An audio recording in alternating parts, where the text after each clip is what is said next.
¿Alguna vez te has preguntado cuál es el origen de la policía? ¿Por qué nuestro país es tan reconocido a nivel mundial por su pacifismo? Saludos, profesores, compañeros y compañeras. Yo soy Nazaret Vargas y vengo a dar una exposición sobre la asignatura Sistema Policial Costarricense. Y ciertamente, este es un recorrido extenso que daremos a través de todo este video. Nuestra historia inicia bajo el contexto de una patria independizada. Nace de las exportaciones de café, la inestabilidad política y las enseñanzas españolas sobre el ámbito militar. El encuentro de culturas de más de 300 años propició que para la década de 1850 fuésemos un país que tuviese un mediano entendimiento sobre el armamento y la milicia. Sabíamos que teníamos que proteger algo, no sabíamos cómo ni por qué. Para la época de la doctrina del destino manifiesto, Estados Unidos decidió intervenir sobre las naciones latinoamericanas, ocupando rápidamente los territorios de Nicaragua con un grupete especializado al cual prontamente empezaremos a llamar filibusteros. Gracias al peligro de invasión y conquista en Costa Rica para 1856, comenzaremos a llamar a nuestro pelotón por fin Ejército Tico. Conocemos los sucesos de la Batalla de Santa Rosa, Suelo Tico desde 1824. Prontamente nos pasaríamos hasta Rivas, Nicaragua, que gracias a la quema del Mesón es que conseguimos que las tropas estadounidenses se retiraran de Nicaragua y, claramente, evitar una intervención sobre suelo costarricense. Las repercusiones de esta guerra no se harían de rogar, ya que Costa Rica comenzaría a tener un periodo de patriotismo enorme que tiempo atrás no obtenía, siendo esto algo de sumo provecho para un país en pleno crecimiento. Reconoceríamos también uno de los principales problemas de un país pequeño al mantener un ejército: la economía. Después de intentar saldar esa crisis con la actividad cafetalera, Costa Rica llegaría al siglo XX, el inicio de la época políticamente sangrienta de este país. Y aquí presentaremos uno de los lugares históricamente más importantes de toda la historia de esta nación, lo que al día de hoy conocemos como el Museo Nacional de Costa Rica, el cuartel Bellavista. Este cuartel vería golpes de estado, revoluciones y uno de los eventos históricos más importantes que cambiaría el destino de los costarricenses hasta el día de hoy. Su construcción inicia en 1917, en el gobierno de Alfredo González Flores, quien para ese mismo año sería amotinado por su propio secretario de guerra, Federico Tinoco, quien poco tiempo después empezaría a autoproclamarse como el dictador de Costa Rica, algo que le duraría apenas 2 años. Apresuraría estas construcciones para poder tener nuevos reclutas dentro de estas instalaciones. Tomemos en cuenta también que Federico Tinoco fue el que propuso un proyecto de reorganización de fuerzas, donde hubieron muchos asesinatos y represión contra la isla de Costa Rica.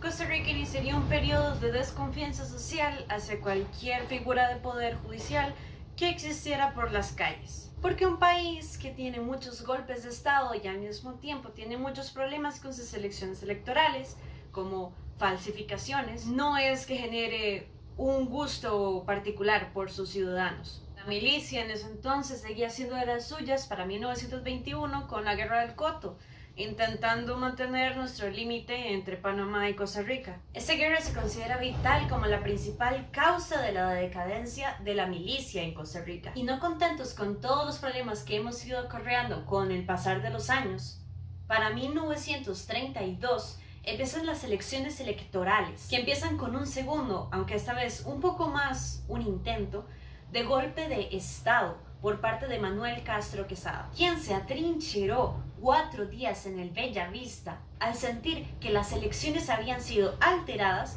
por el expresidente, ahora electo, Ricardo Jiménez. Para afectar aún más el panorama, la crisis del 29 y la huelga de la United Fruit Company solamente afectó aún más la crisis, recordándonos una vez más que con nuestra economía nosotros no podemos costearnos un ejército ni ninguna de sus bajas. Se podría decir que nuestro país estaba viniendo abajo producto de aquellos gobiernos que pensaban que en realidad necesitábamos una milicia.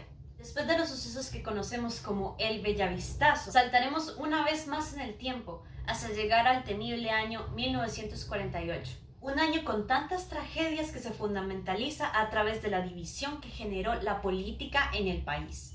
Así que por fin vamos a dar inicio a la guerra civil. Tenemos que comenzar comentando que la década de 1940 inició con el Estado reformista.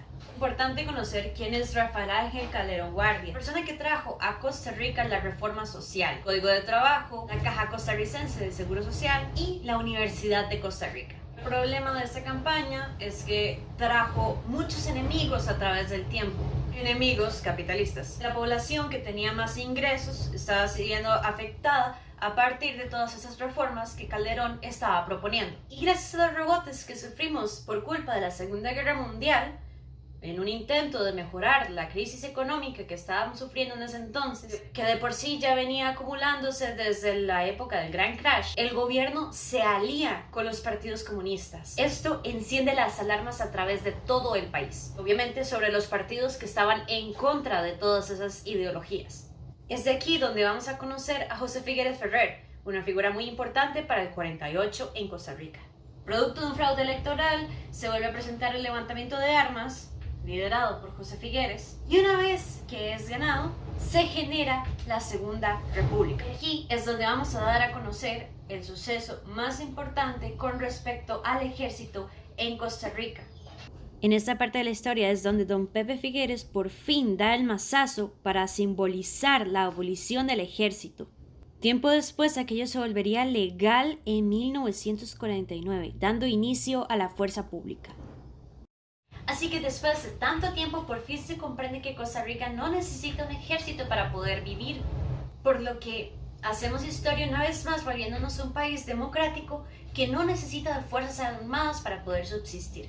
Aunque claramente esto no sería tan fácil como tan solo mencionarlo. Verían otras cosas alrededor de los años entre 1948 y 1955, en donde nos veríamos invadidos por Nicaragua. Gracias a algunos calderonistas con el tiempo intentan derrocar a Figueres en el poder y otra serie de cosas como el Cardonazo. Esta es una de las cuantas razones por las cuales la abolición legal y permanente del ejército se mantiene retenida hasta un año después. Es innegable admitir que Costa Rica está tratando de aprender de sus errores. Y ya por fin dejando su época armada, vamos a comprender que Costa Rica entrará a su época de la policía y la protección de civiles. Por fin va a dejar de lado todos esos problemas ofensivos que ha tenido todos esos años, para por fin centrarse en la crisis económica y en los problemas sociales que hay dentro del territorio.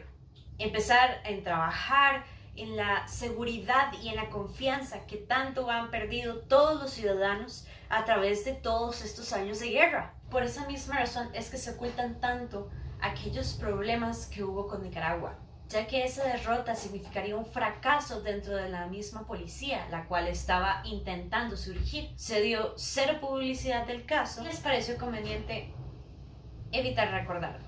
Está bien entender que la policía intentaba esconder todos aquellos casos que no eran resueltos, sobre todo para mitigar la inseguridad del pueblo.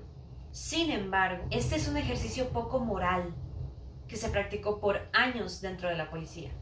En un intento de conseguir más apoyo público, se dieron cuenta que una de las pocas operaciones que imponían respeto era la llamada Policía de Resguardo Fiscal, y se encargaba de demasiados trabajos al mismo tiempo. Empezaron con la idea de crear varios servicios especiales a través de todo el país. Aunque crear más grupos solo incentivó el miedo dentro de los civiles. La mala actuación de la nueva policía, como la corrupción, la negligencia, el castigo hacia los testigos, provocaban pavor sobre la fuerza pública. Claro, también arruinaban aquellos casos que estaban siendo tratados en ese momento. No fue hasta los años 70 que se inició un nuevo programa para traer al país nuevos policías que de verdad tengan preparación, una buena educación y así no fallarle más al pueblo tico. Después de la abolición del ejército, la policía cumplió un papel fundamental para la seguridad civil. El papel fue determinante. Sin embargo, el accionar que tomaron en cuenta